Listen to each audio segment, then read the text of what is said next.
The year was 1872, and the wind over Dead Man's Ridge carried more than just dust.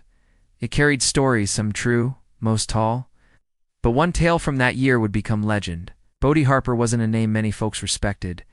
A former Confederate soldier turned bounty hunter, Bodie had a scar down his cheek and ice in his stare. They said he once rode a horse through a stampede just to catch a man worth $15. That was Bodie, hard, cold, alone, but everything changed when he rode into Dust Creek. Dust Creek wasn't much just a saloon, sheriff's office, and a half-dead blacksmith who hadn't lifted a hammer in months. The people were poor, and the land was poorer. But it had one thing worth something. A little girl named Annie, the daughter of the town's only doctor, Eli Thomas. Bodie didn't mean to stay. He stopped for a drink, a bite to eat, and maybe a bed for the night. But as he tied his horse outside the saloon, he noticed something in silence. Towns like Dust Creek were never silent. There was always a dog barking, a drunk yelling, a piano twanging. Inside the saloon, the bartender barely looked up. Only 3 men sat inside. One played with a coin, flipping it over and over on the table. Another smoked, staring at nothing. The third was Sheriff Danvers, or what was left of him. A man in his 60s, red-faced and gray-bearded, with a trembling hand that barely kept his whiskey steady. "New in town?" he asked. "Just passing through," Bodie replied, dry as the air. Danvers looked him up and down. "Might want to pass through quicker? This town's got a sickness." Bodie ordered coffee. Black. He didn't touch alcohol before sundown. "What kind?" Danvers leaned in. "Name's Levi Cutter. Him and his boys ride through every Friday, take what they want, shoot what they feel. We stopped resisting 2 months ago. Town's got no fight left." Bodie didn't blink. "Then why haven't you left?"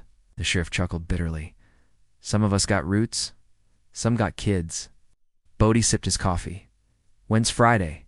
The sheriff hesitated. "Tomorrow," Bodie stood. "I guess I'll stay one more night." That evening, as the sun dipped behind Dead Man's Ridge, Bodie sat outside the doctor's home, sharpening his knife. That's when Annie came out. Was no more than 9, with tangled red hair and shoes too big for her feet. "Are you going to stop the bad men?" she asked. Bodie didn't answer at first. Then he said, "Don't know yet. You look like someone who could." Bodie looked at her. "I used to be." She smiled and ran inside.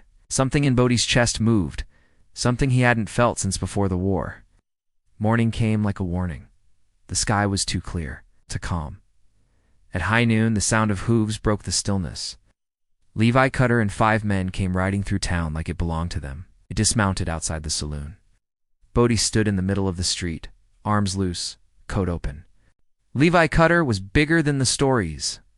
6'4", long black hair, and a rifle he called Widowmaker. He grinned at Bodie.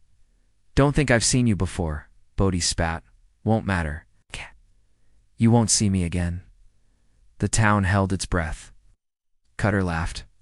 "You alone?" "No," said Bodie, his voice steady. "There's a whole town behind me. They just forgot how to stand." Cutter went for his rifle. Bodie's hand blurred. One shot. Cutter dropped, a hole in his chest. Gunfire erupted. Bodie moved like smoke low, fast, deadly. 2 more of Cutter's men fell before they hit their triggers. The rest ran. No one chased them. When it was over, the sheriff came out, eyes wide. "Ooh, you killed him." Bodie holstered his gun. Just made the town quiet again.